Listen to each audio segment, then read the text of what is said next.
नमस्कार दोस्तों, आज हम लोग रीजनिंग में पढ़ेंगे वर्णमाला परीक्षण। तो सभी परीक्षाओं में लगभग छोटी से लेकर के बड़ी परीक्षाओं तक वर्णमाला से संबंधित प्रश्न आते रहते हैं। फर्क क्या होता है, बड़ी परीक्षाओं में यदि वर्णमाला से संबंधित प्रश्न आते हैं तो थोड़ा प्रश्नों को घुमा देता है, लेकिन यदि छोटी परीक्षा में आते हैं तो उनको सीधा सीधा रखता है। ठीक यही बात है और कोई फर्क नहीं पड़ता। तो हम आपको बताते हैं, आप कोई भी टॉपिक्स पढ़िए तो पहले उसके आधारों को सही से समझ लीजिए। जब उन आधारों को आप सही से समझ लेंगे तो उस टॉपिक से संबंधित कोई भी प्रश्न कितना ही बड़ा क्यों ना आ जाए, उसको बहुत कम समय में बहुत ही जल्दी आप उसको हल कर सकते हैं। ठीक, तो हम क्या करेंगे, पहले इसके आधार को सीखेंगे कि वर्णमाला में किस प्रकार के प्रश्न आते हैं, उनकी प्रक्रिया क्या है, और उनको हम कम से कम समय अर्थात 2 सेकंड से लेकर के 3 सेकंड या 1 सेकंड यहाँ तक कि पेन भी उठाने की जरूरत न पड़े, हम कैसे हल कर सकते हैं। तो हम आपको इतना आसान तरीका बताएंगे, ना कोई ट्रिक याद रखने की जरूरत है, ना कोई सूत्र, सीधा सीधा बताएंगे। ऐसे हम आपको मैथ में भी बताते हैं, ऐसे ही आपको रीजनिंग में भी बताएंगे। कोई ट्रिक और कोई सूत्र याद करने की जरूरत नहीं है। तो हम पहले कुछ आधारों को सीखेंगे कि किस प्रकार से प्रश्नों को हम हल कर सकते हैं।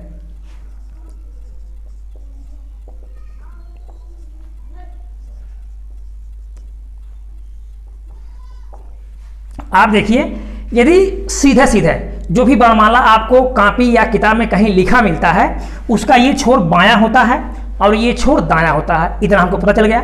ये कौन सा छोर है, दायां छोर है। जब कभी दाएं छोर से चलने की बात कही जाएगी तो हम कहां से चलेंगे, जेड से चलेंगे। जब बाएं छोर की बात आएगी तो कहां से चलेंगे, ए से चलेंगे। ठीक, अब समझ में आ गया। ये हमारा बायां छोर, ये हमारा दायां छोर। एक ही जाओ, जब बोलेगा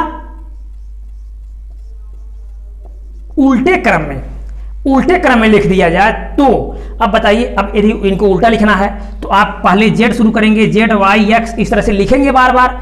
तो आपको कुछ करने की जरूरत नहीं है, इसको आप दायां कर दीजिए, इसको आप बायां कर दीजिए, ये आपका पलट गया। ठीक, इतना तो आप समझ गए। जब सीधे सीधे क्रम में रहेगा तब आपका बायां ये है और दायां ये है, लेकिन जब हम इनको उल्टे क्रम में लिख देंगे तो आपका दायां ये हो जाएगा, बायां ये हो जाएगा। तो हम इस तरह से समझ लेंगे कि ये उल्टा क्रम में लिखना है या सीधा क्रम में लिखना है। दूसरी चीज, जब हम कभी ए से पता करना होता है किसी भी वर्ण को,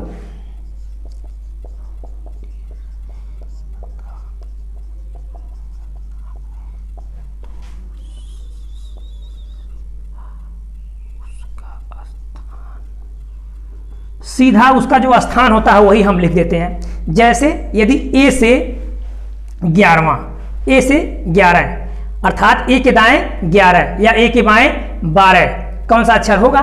तो ए के बाएं 11 या 12 जो भी पूछेगा तो के जे जो भी आएगा, 11वां वाली 11 के होता है, हम के कर देते हैं। लेकिन अगर जेड से पूछेगा, जेड के दाएं 11वां या जेड के बाएं 12वां, तो हम क्या करते हैं, 27 से उसको घटा लेते हैं। ठीक, प्रश्न आएगा आप अच्छे से समझ जाएंगे, लेकिन अभी इतना याद रखिए, जब हम जेड से चलेंगे तो 27 से हम घटा करके उत्तर लाएंगे, लेकिन जब ए से चलेंगे तो सीधा सीधा घटाने की जरूरत नहीं है। जो भी मान निकलता है वही मान उसका हो जाता है। जैसे मान लीजिए 16 आ गया, पी हो जाएगा, 11 आ गया, के हो जाएगा, 12 आ गया, एल हो जाएगा। लेकिन अगर जेड के बाद 12 आता है, कहां से, जेड के बाद 12 आता है, तो 27 माइनस 12 करते हैं। ठीक, 27 क्यों कर देते हैं, याद रखिएगा।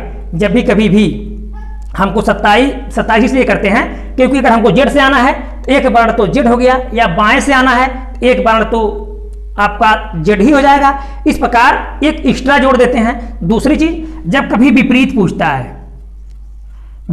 है तब भी हम 27 से ही घटाते हैं। ठीक, जैसे जेड का विपरीत क्या होगा, तो आप जानते हैं जेड का मान 26 होता है, तो हम 27 माइनस 26 बराबर 1, 27 माइनस 26 बराबर 1, अर्थात एक किसका मान है, ए का मान है, तो जेड का विपरीत ए।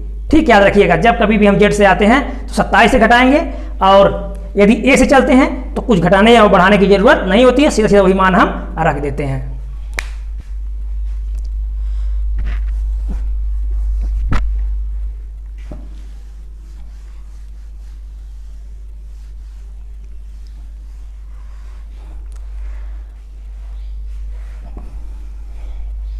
अब देखेंगे हम पहला प्रश्न है, अंग्रेजी वर्णमाला में बाएं से 8वें अक्षर के दाएं 10वां अक्षर क्या होगा?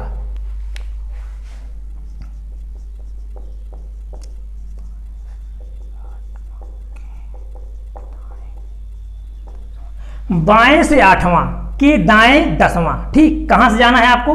बाएं से 8वां जाना है कि दाएं 10वां जाना है।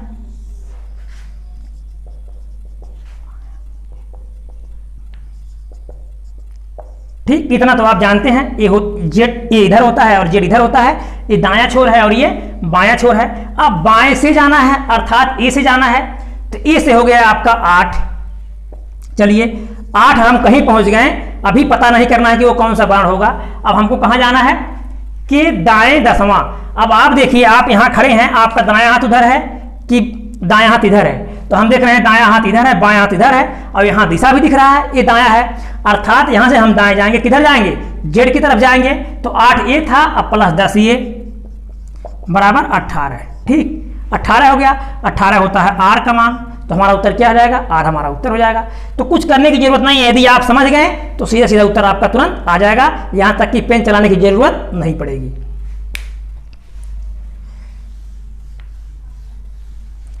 अगला प्रश्न है, अंग्रेजी वर्णमाला में बाएं से 18वें अक्षर के बाएं 7वां अक्षर क्या होगा?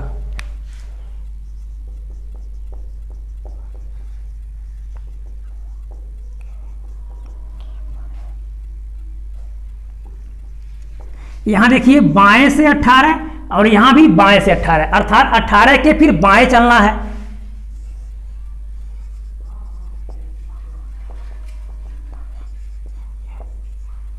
तो कहां जाना है आपको? बाएं से 18 अर्थात ए से 18।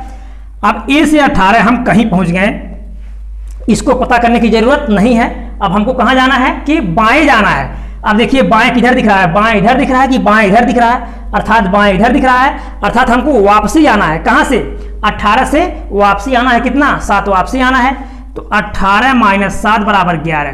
ठीक, अब 11 किसका मान होता है? के का मान होता है। सीधा सीधा 11 किसका मान होता है? के का। हमारा उत्तर क्या आ जाएगा? के हो जाएगा। लेकिन याद रखिएगा, यही 11 मान अगर इधर से आता जेड से पढ़ने पर आता, तो हम 27 से 11 को घटाने के बाद 27 से 11 घटाने के बाद उसका मान पता करते हैं। लेकिन जब हम कभी ए से चलते हैं, हमको ए से पता करना होता है, तो सीधा सीधा जितना भी मान आता है वही हमारा उत्तर हो जाता है। ठीक, जब एक बार 2 बार आप 2-3 प्रश्नों को देखेंगे आपको पूरा समझ में आ जाएगा।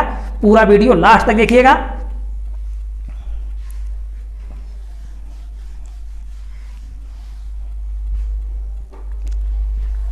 तो आपका उत्तर हो जाएगा, पहला विकल्प सही हो जाएगा।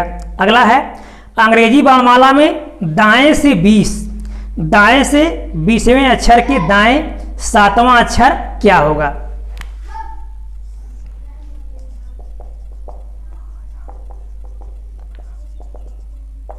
ठीक, कहां से चलना है आपको? फिर दाएं से चलना है, दाएं से 20वां अक्षर। चलिए 20वां हम कहीं आ गए, उसको भी पता करने की जरूरत नहीं है कि दाएं 7वां अक्षर। अब हम यहां पहुंचे हैं, इसके दाएं जाना है। इसके दाएं इधर दिख रहा है कि इधर दिख रहा है? ठीक, किधर दिख रहा है? दायां इधर दिख रहा है ना, तो हमको दाएं उधर जाना है, अर्थात इधर से ही आए थे फिर उधर ही जाना है। याद रखिएगा, अगर हम इधर से आए होते तो प्लस हो जाता, लेकिन इधर से 20 आए हैं, फिर वापसी 20 जाना है, तो 20 और माइनस जितना भी जाना है उसको हम क्या कर देते हैं? उसको हम माइनस कर देते हैं। 20 माइनस 7 बराबर 13। अब यह जो 13 मान आया, ये मान कहां से आया? जेड से आया कि ए से आया? याद रखिएगा, जेड से आया। जब भी जेड से मान आता है तो हम 27 से घटा देते हैं। ठीक, 27 माइनस 13 बराबर 14। अब 14 होता है यन का मान, तो हमारा उत्तर क्या हो जाएगा? यन हमारा उत्तर हो जाएगा, अर्थात तीसरा विकल्प हमारा सही हो जाएगा।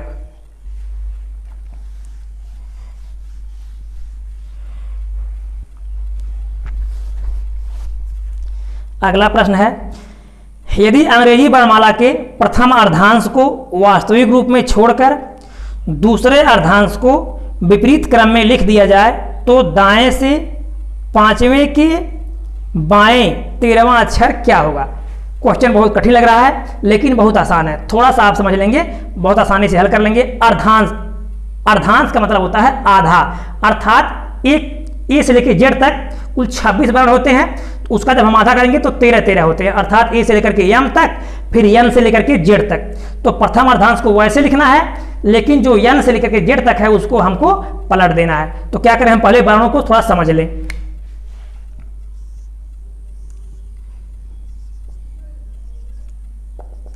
ए से यम तक हो गया, ठीक 13 बार। अब अगले अर्धांश को पलट देना है, अर्थात जब हम पलटेंगे तो जो जेड था, जेड इधर आ जाएगा और एन इधर हो जाएगा, ठीक। अब ये आपका दायां छोर हो गया, ये आपका बायां छोर हो गया। अब आपका प्रश्न देखिएगा ध्यान से बहुत, ठीक है, सामने दिख रहा है। अब कह रहा है यदि तो दाएं से पांचवां के बाएं,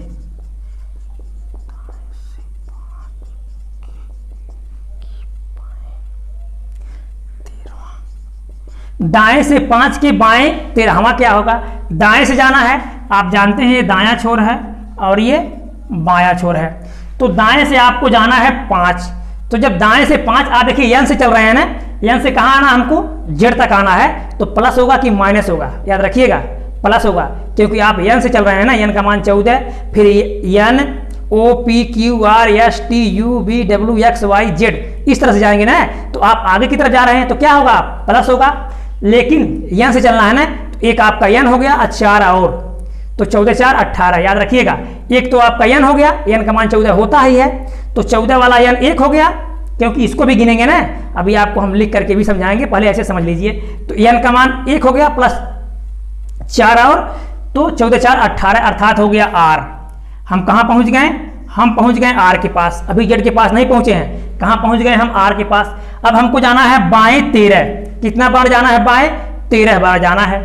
तो जब 13 बार जाना है तो आर के से लेकर के जेड तक कितने बार बचे हैं? आर से लेकर के, आर को आप छोड़ दीजिए, यहां हम कहां पहुंच गए? 5 पे पहुंच गए ना। अब इसके बाद फिर आपको 13 जाना है, इसको नहीं लेना है, इसके बाद 13 जाना है। तो जब इसके बाद 13 जाना है, कह रहा बाएं से 5वां के बाएं 13वां, तो इसके बाद आर के बाद 13 जब हम लेंगे तो जेड तक कितना बच रहा है? आप देखिए 18, इसका मान 18 और जेड का मान है 26, तो 18 और 8 26, 18 और 8 26, तो 8 बार तो आपके यहां तक मिल गए। कहां तक?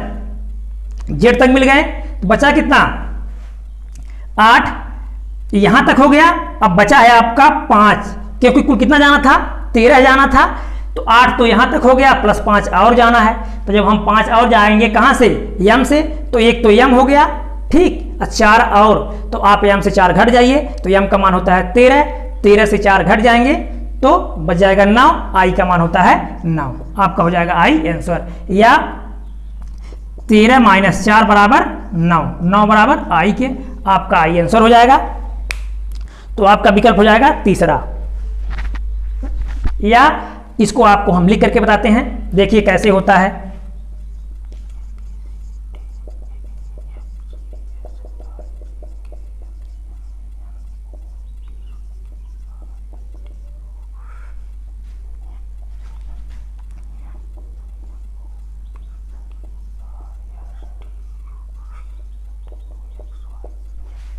आप देखिए 26 बार आपके हो चुके हैं। अब आपको बार बार परीक्षा में आप लिखेंगे, कितनी समस्याएं होंगी, बार बार लिखना समझना समस्या हो जाएगी ना, लेकिन जब आप ऐसे आराम समझ जाएंगे, एक प्रश्न को समझेंगे तो उस आधार पर आप कई प्रश्नों को हल कर सकते हैं, बार बार लिखने की जरूरत नहीं पड़ेगी। अब आपको जाना है दाएं से 5, 1 2 3 4 5, ठीक, कहाँ आ गए हम? आर पर आ गए। अब हमको कितना जाना है? 13, 13 कहाँ जाना है? बाएं, बाएं जाना है 13, अर्थात ये बायां छोर है और ये आपका दायां छोर है, अर्थात इधर आना है। कितना आना है? 13, तो जो आना है तो हम अब इसको नहीं लेंगे, याद रखिएगा आर को नहीं लेंगे। जब बाएं से बोलता है तब तो इसको लेते हैं, लेकिन जब के बाएं बोलेगा, याद रखिएगा के बाएं बोलेगा, अर्थात उस बाण को नहीं लेंगे, उसके बाद वाला बाण लेंगे। कौन सा बाण लेंगे? उसके बाद वाला। हमको 13 लेना है, तो 1 2 3 4 5 6 7 8 9 10 11 12 13, क्या मिल गया आपको? आई, आई आपको आ गया, ठीक। तो ही जो आपका उत्तर पहले आई आया था, ठीक। अब तो आपको समझ में आ गया होगा पूरा।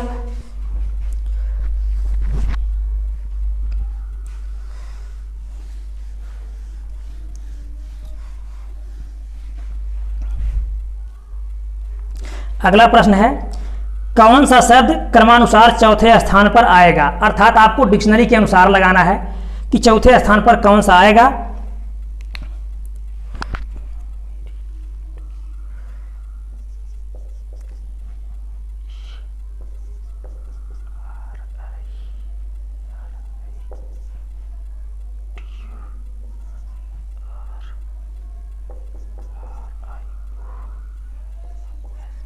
हाँ, मेरिटोरियस, फिर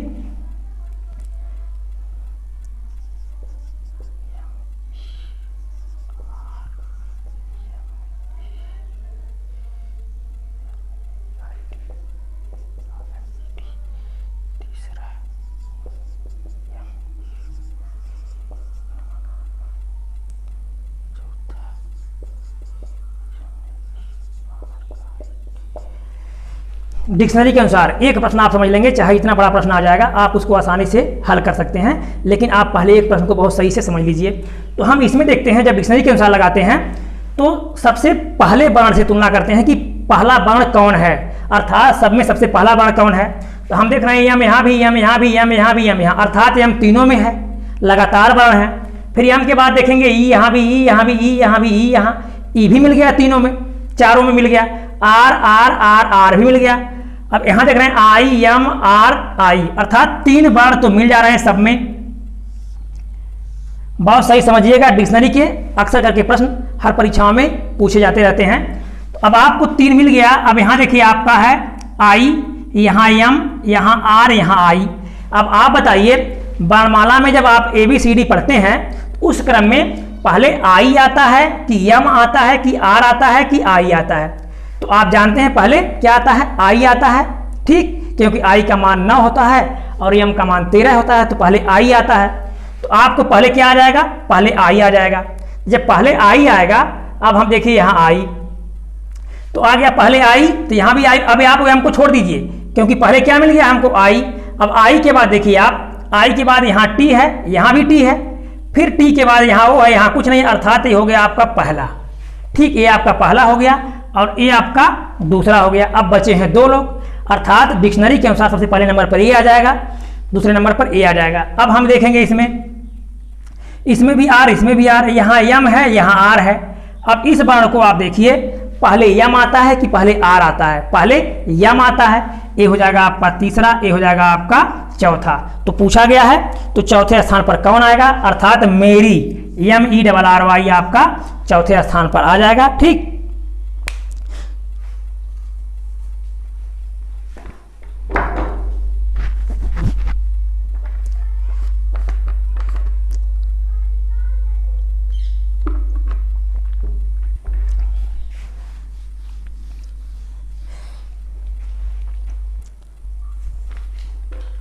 अगला प्रश्न देखेंगे, यदि कम्युनिकेशंस शब्द के पहले और दूसरे, तीसरे और चौथे, पांचवें और छठे तथा इसी प्रकार अन्य अक्षरों को परस्पर बदल दिया जाए तो अपने दाएं से गणना करने पर 10वां अक्षर कौन सा होगा। तो किसे बदलना है, पहले से दूसरे से और तीसरे को चौथे से। तो पहले हम इन वर्णों को लिख लें,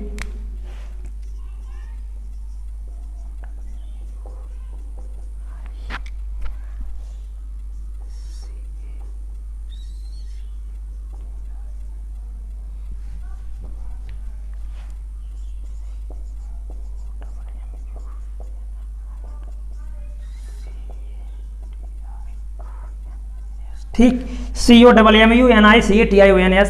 अब पहले को दूसरे से, अर्थात यहाँ हो जाएगा ओ, यहाँ सी, ये यम है तो एक यम इधर, एक यम इधर, वही बात हुई। फिर इसको इससे, ठीक इस प्रकार से दोनों वर्णों को आपस में हम बदल देंगे, एन यहाँ, यू यहाँ, सी यहाँ, आई यहाँ, टी यहाँ, ए यहाँ, ओ यहाँ, आई यहाँ, यस यहाँ, एन यहाँ। अब कह रहा है कहाँ से देखना है आपको, तो दाएं से। कहाँ देखना है, दाएं से। आप जानते हैं दायां छोर है, ये दायां छोर है, ये बाएं छोर है। अब दाएं से आपको 10वां अक्षर क्या होगा,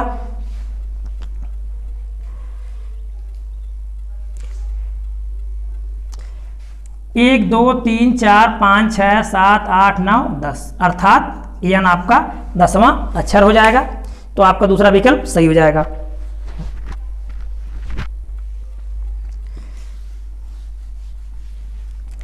अगला प्रश्न देखेंगे, एडल्ट्रेशन शब्द में दाएं से चौथा अक्षर के बाएं पांचवां अक्षर क्या होगा।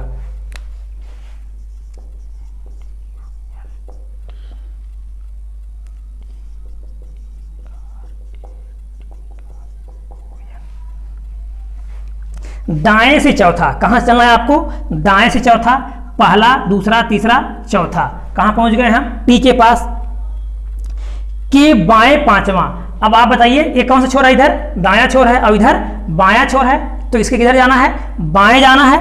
कितना बाएं जाना है, 5 बार बाएं जाना है, तो इसको नहीं लेंगे, याद रखिएगा, इसको नहीं लेते हैं। फिर इसके बाद हम 5 गिन लेंगे, 1 2 3 4 5, हमारा हो गया यल। ठीक, यल विकल्प हमारा पहला विकल्प सही हो जाएगा। कौन सा विकल्प सही हो जाएगा, पहला विकल्प सही हो जाएगा। क्या हो जाएगा हमारा उत्तर, यल हमारा उत्तर हो जाएगा। बस कुछ करने की जरूरत नहीं है, थोड़ा सा आप समझ लिए कि दाएं बाएं क्या हो रहा है। अगला प्रश्न है, अंग्रेजी वर्णमाला में आपके बाएं से 10वें अक्षर के दाएं 9वां अक्षर क्या होगा। अंग्रेजी वर्णमाला में आपके बाएं से 10वें अक्षर,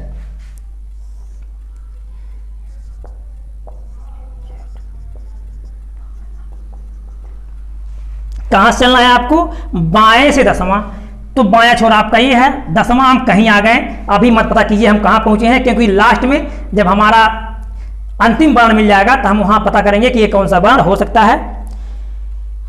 के दाएं 9वां, अब हम यहां पहुंच गए हैं, के दाएं 9वां जाना है, तो जेड की तरफ जाना है कि ए की तरफ जाना है, जेड की तरफ जाना है, क्योंकि दाएं जाना है। तो 10 प्लस 9 बराबर 19 बराबर कितना, आपका यस हो जाएगा, यस आपका उत्तर हो जाएगा। ठीक, आपका दूसरा विकल्प सही हो जाएगा, क्या होगा, यस।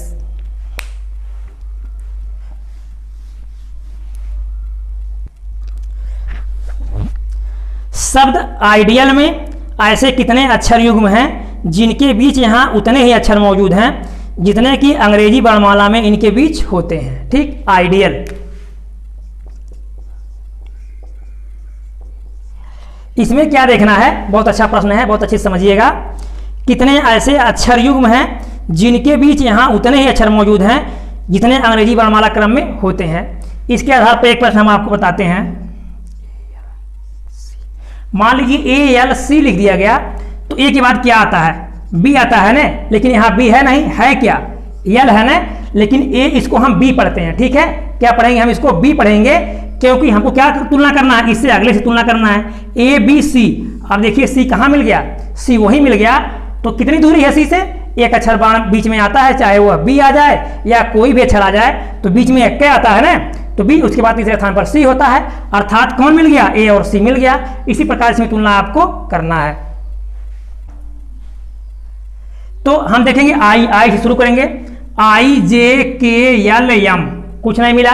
फिर देखेंगे डी ई के बाद तुरंत ई मिल गया ना, डी ई एफ जी नहीं मिला। फिर ई से चलेंगे, ई एफ जी, कुछ नहीं मिला। इस तरह से फिर ए बी, कुछ नहीं मिला। फिर ऐसे हम उधर से भी पढ़ते हैं। तो यल से शुरू करेंगे, यल यम, इसको यम पढ़ेंगे, याद रखिएगा, क्या पढ़ेंगे, इसको यम पढ़ेंगे। यल यम एन ओ पी, कुछ नहीं मिला। ए बी सी डी, कुछ नहीं मिला। ई एफ जी, कुछ नहीं मिला। डी के बाद क्या आता है, ई आता है, तो यहां मिला नहीं, इधर मिल गया, अर्थात क्या मिल जाएगा, डी ई। एक जोड़ा हमको क्या मिल जाएगा, डी ई, उसी स्थान पर हैं जिस स्थान पर अंग्रेजी वर्णमाला क्रम में होते हैं। तो हमारा दूसरा विकल्प क्या आ जाएगा, दूसरा विकल्प सही हो जाएगा। तो मेरे मित्रों, मेरे प्यारे विद्यार्थियों, हम लास्ट में आपसे कहना चाहेंगे, यदि आपको कोई भी मंजिल प्राप्त करना है तो आप अपने समय का ख्याल रखिए, एक एक सेकंड अपना बचाइए। ठीक, एक एक सेकंड अपना बचाइए। ऐसी कोई मंजिल नहीं है जो आपको मिल नहीं सकती, लेकिन वह मंजिल अच्छी होनी चाहिए। ठीक, और अच्छी खराब की तुलना तो आप खुद कर सकते हैं, क्योंकि आप इतने अनजान अब नहीं हैं, आप बड़े हो चुके हैं। ठीक, आप कंपटीशन की तैयारी कर रहे हैं, इसलिए अपने समय का ख्याल रखते हुए अच्छे से पढ़ाई कीजिए, एक एक सेकंड का ख्याल रखिए अपना। आप जब भी पढ़ाई कीजिए तो एकदम कुछ समय निर्धारित कर लीजिए कि 1 घंटा या 2 घंटा या 3 घंटा लगातार पढ़िए, नहीं कि 10 मिनट 5 मिनट आप पढ़ते हैं फिर कॉपी किताब छोड़ देते हैं। इससे क्या होता है, हमारा एक भी पैराग्राफ पूरा नहीं होता तो हमको समझ में क्या आएगा। ठीक, इसलिए आप पढ़िए तो कुछ समय तक पढ़िए और उन चीज़ों को थोड़ा अच्छे से समझते हुए पढ़िए। ठीक, तो वीडियो अच्छा लगा होगा तो लाइक कीजिएगा, सब्सक्राइब कीजिएगा, दोस्तों को शेयर कीजिएगा। धन्यवाद।